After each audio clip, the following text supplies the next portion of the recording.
Good morning, QDT family. Today, I thought I would review some of the most recent news stories. Deutsche Bank warns of global time bomb coming due to rising inflation. Morgan Stanley warns ingredients for a global recession are on the table. With the inflation at its highest level in 40 years, the Federal Reserve is taking increasingly aggressive action to cool consumer demand and prices. The risk of global recession is on the rise, according to Morgan Stanley. In a Monday analyst note, the bank strategist led by Seth Carpenter said that they have dramatically reduced their global growth outlook over the past 3 months as inflationary pressures have climbed and fears of global recession have grown. Morgan Stanley Wilson sees S&P 500 losses after bear rally. Now listen to what this is saying. After the bear rally. Pay attention to those 3 words. After bear rally. S&P 500 still not priced for earnings. Macro slowdown. Strategy sees technical support for index close to 3,400. Let's go to the S&P 500 long-term models and see what is happening. So this is the S&P 500 long-term model predicting out 220 days. Here, what we see is the bear rally prediction. Machine learning happens to agree with Morgan Stanley. We are going to be heading up, and we're heading up to approximately 68% if you're a Fibonacci fan, or 70% of the retrace down. We still have some upside to go. This is called a bear rally. We're going to be making lower highs, and then we're predicted to come right back down. So there is a summertime ahead of us until the beginning of September of market upside. This is what the machine learning happens to agree with those big investment banks. That's really, really interesting. Let's look at China. China is very important because it is the second biggest economy in the world. It is still predicted to be flat to down and is not going to be very exciting. And that's going to put incredible pressure on the S&P 500. I don't think that upside rally is going to be smooth and easy. I think it's going to be really choppy through the summer and nasty, but it is going to go up. Now, something interesting that I want to show you is this chart from the Federal Reserve economic data. The blue line is crude oil prices. The red line is GDP. In other words, the economy. Now, if you start looking at crude oil in blue compared to the economy in red, when crude oil prices get really high, people have to spend more money on energy. They have to spend money on energy. They have to spend money on heating oil. They have to spend money on gasoline. You have to spend money to move.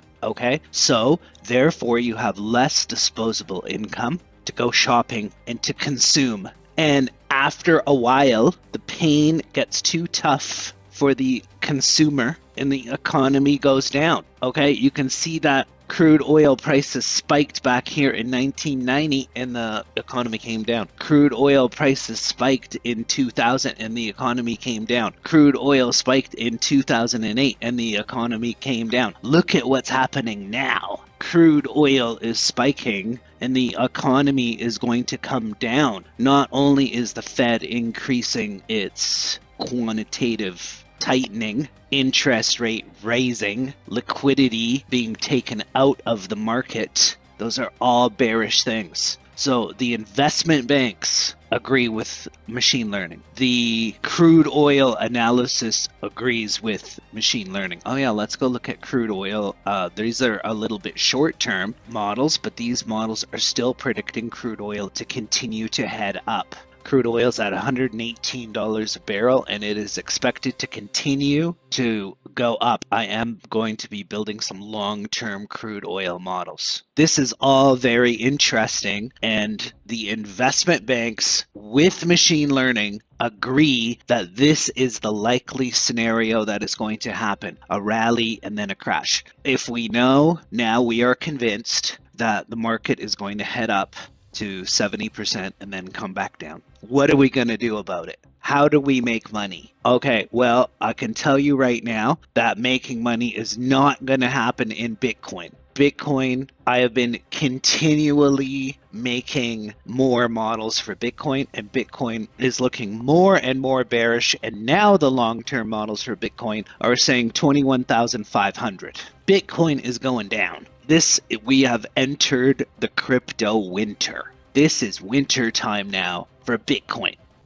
Unless you want to go short on Bitcoin, you're not going to make money. How can you make money on the S&P 500, which I think gives us the most possibility? You can wait for the S&P 500 to go up here and then start to get short. That's one way. How do you get short? You can buy SPY options puts. You can buy the inverse SPY ETF. So if you go long this ETF, it actually means you're going short. You can short SPY shares. Those would be kind of the recommended long-term actions that I would take in order to make money. You can buy SPY or you can buy options. Options are a good way to take advantage of the situation. This is all very interesting, and it looks like the economy is heading for trouble after this bear rally. One thing that I'm doing with QML right now, modeling out some of the other largest economies like Tokyo, Japan, the Nikkei 225, which is the third biggest economy in the world. I'm working on that, and we're working on long-term crude oil models to see what's going to happen 220 days out with crude and 220 days out with the US dollar index and bonds. Those things can also help us determine and confirm one another on what's going to happen. Let's move back to crypto for a moment. There's something going on with Coinbase that has a lot of people worried. And Coinbase is the biggest crypto exchange in the world. They have a stock. They're not doing too well. They have frozen all of their new hiring. They had a mandate to hire several thousand people and double the size of their workforce. They are now sending letters to all the people that they hired who haven't even started working for them that they're fired. This freezing of hiring and the fact that they sent out a new policy, they made sure that everybody understood their policy. And their policy is, in the event that we go bankrupt, we will use your crypto that you have on the exchange as part of the bankruptcy proceedings. Your crypto on the exchange in Coinbase is part of the bankruptcy proceedings. Now they sent that out and they froze all their hiring. That's kind of telling me